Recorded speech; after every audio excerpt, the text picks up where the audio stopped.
So, Davina Lamont, you are the makeup artist and chief hairstylist on Genius, the miniseries that stars Geoffrey Rush as Albert Einstein. Turning Geoffrey Rush, a very recognizable person, into Albert Einstein, another very recognizable person. How did you do that? It took some time. I mean, Geoffrey had a lot of input into his look, which I thought was fantastic, and I love it when actors come in with their ideas, and he had decided that he was going to grow his hair for the role, which made it a lot easier for us to kind of interchange. We still had to make some wigs and toupees for him, but it made it easy for us to interchange and gradually make him older. But we started off, when we first saw Geoffrey, we started off with like a full wig for his hair and to make him his younger self. So we had to take him from his kind of mid-40s up to 75 years of age. So we started off younger with the wig, and we had to put some eyebrows on him, and we had to put a little bit of should I say, tape into his skin just to kind of hold everything back and make him a little bit younger as well. And then, you know, we had to have brown contact lenses to cover his beautiful blue eyes. And then to finish it off, we had the famous Einstein moustache. And then, of course, as he grew older, we started to add in, you know, prosthetics and different color wigs and toupees to help with the aging process. Well, I wonder how many, I guess, iterations or tests that you had to do until you finally arrived at the right look. How many? It was basically, you know, when both myself and Faye, who first jumped onto the job, you know, when we first saw Geoffrey, and he had, you know, the longer kind of grey hair, and he had, you know, fuzzed it out a little bit. At that point, we kind of knew that really we were onto something, and that he really did look like Einstein, and that's even without the moustache. So it was kind of like a revelation for the both of us to get involved, and then it just started to develop after that. And once we started to add, you know, more of the grey wig and more of the grey moustache and you know, into the white hair, it you know, even Geoffrey would say that, you know, he just looked phenomenal, and every time that he and both, I guess, Johnny Flynn would go into the Einstein look with the contact lenses and moustache at the end, you know, they were pretty happy, and it kind of transformed them into Einstein. It was great.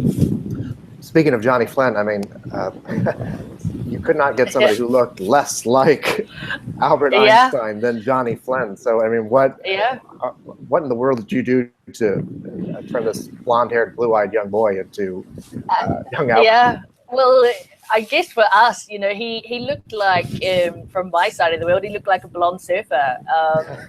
So, you know, when I first saw him, I was like, oh my God, you know, we're about to put him into Einstein. So we had to look at options because he had very straight blonde hair, and Einstein was typically curly and, you know, frizzy hair. So we had to look at, you know, the options that we were going to put Johnny into.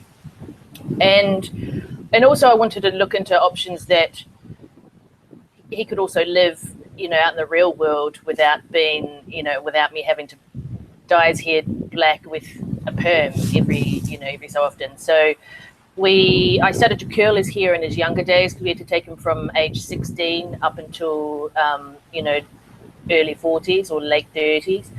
And so I curled his hair every day, and in his early stages, he didn't have the moustache, and of course he had to have the brown contact lenses as well. So, you know, even looking at Johnny Flynn, he's 34 now, I think, and even taking him to 16, he was pretty phenomenal at that. You know, he could play a 16-year-old really well. He had beautiful skin, and so, you know, making him into this dark curly-haired guy really suited him. I thought it looked fantastic, and luckily we didn't have to perm his hair. We looked at little toupee pieces for him, and he was very happy about that. And we also, as we aged him, we looked into we had to add wig pieces and grey hair pieces. So he was happy. just looking at your credits, you've got a long list of credits, and one of the things that jumps out is you worked on the Lord of the Rings films. I wonder, I mean, is it more difficult for you to do something like that or something like this where you're having to base it in reality and off of a real person?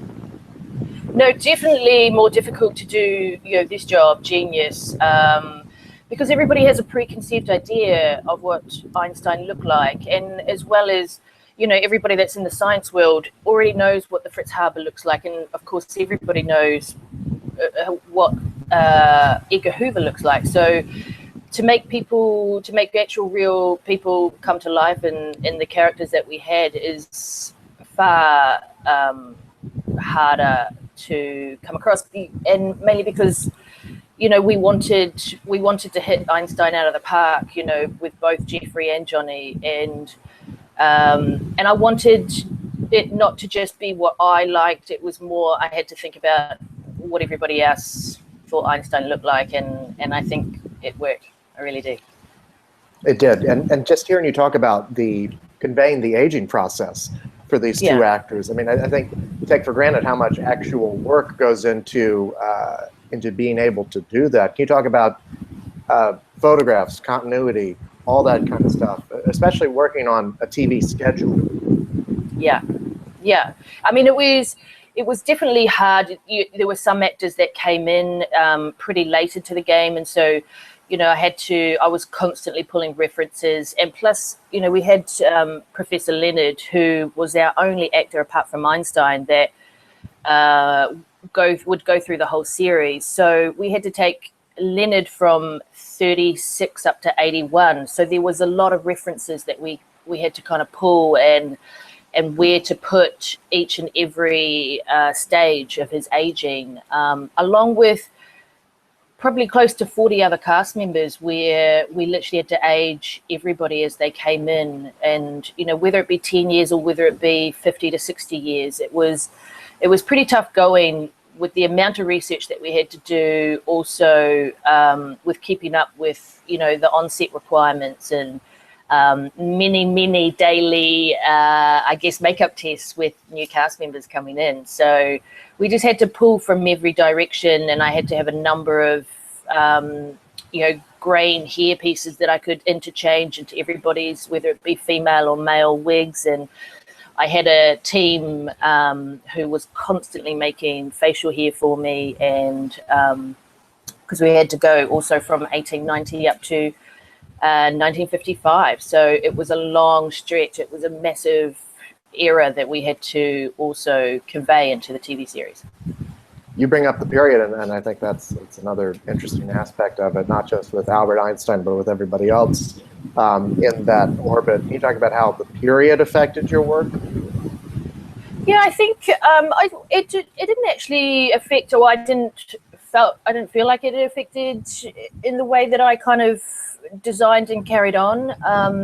I just wanted to make sure that when we first started in the 1890s to the early 1900s, that we kept everything soft and fluffy, and and the females had little to no makeup, and everything was very natural and nothing was dyed, and I just had to make sure that we kept to the era in that respect. And even when it came to facial hair, I wanted to show time difference from from the 1900s, where it was big and bushy, and then we had to go into the 1920s where some men still kept their beautiful moustaches. So I tried to keep as much as I could to the actual what everybody would what everybody knows is the 1920s, 1930s, 1940s. So I didn't feel too much pressure in that regard. I just I guess it was fun for me and my team to kind of hit another era, so to speak. So it was we were excited. Definitely 1920s. It was a beautiful era to do. There's a lot of little details that you don't think about, until. Yeah, absolutely. You had a great team of directors on this show, starting right off with Ron Howard. What did they give you that helped you with your work? I think all the directors actually that came on board were really generous with their input and really generous with their time, and they could see what it is that I was doing, and they could see what had happened with Johnny, and I think the biggest prosthetic that we had to bring in was Fritz Haber at that stage, and Fritz Haber was a bald head character, and he had a full head of hair. So they trusted in what it is that I was designing and what I was bringing to the table, and they kind of they left me alone, which is, you know, amazing respect for me and in return to them, and they left me to kind of, you know, see what I could do and see what I could come up with. So I was very lucky, and it's not often do you get that kind of job, to be honest with you. Can you talk a bit about the ways in which you help an actor find their character? Yeah, I think first of all, you know, whenever we have like a big character coming in, I do a lot of, you know, dialogue with the actor, and I had a lot of dialogue with, you know, Richard Tupou and T.R. Knight, and we kind of just go backwards and forwards, and I send them sometimes Photoshop work of what I'd like to do and where I'd like to take them, because of course both of them were aging, and if it was prosthetics, I would have a Photoshop version of what they're going to look like, and then we'd converse backwards and forwards of, you know, and what they thought, and you know, T.R. Knight went and got some brown contact lenses for the role, and he added that to the table, and it's great. I think every single actor that we had in had their own little quirkiness that they wanted to bring, and it really does help, you know, build the character at the end of the day and put them together, and it's nice. It's great for me to be able to know that they're completely and utterly into the whole thing, and it makes me and my team want to push more and give them exactly what they want. And what draws you to the shows and films that you work on? Definitely the script, and of course, you know, the director who's involved. And I've worked with Ken Biller before. He was the showrunner as well as the director of 8, 9, and 10. And you know, when they rang me up and said that they had this, at that point, little job is what they called it. They had a little job for me to do, and I jumped at it without even knowing, you know, any of the scripts or anything like that. And I have full trust in Ken Biller, and like he does with me. So, and he is a phenomenal writing team. I have now done, you know, 3 shows with them, and every time that they bring out a show, their scripts are phenomenal. So I can't complain in that regard, and I will always say yes to Ken. He's brilliant. Davina Lamont, thank you so much, and congratulations on your work. It was a pleasure. Thank you very much. Thanks, Sally.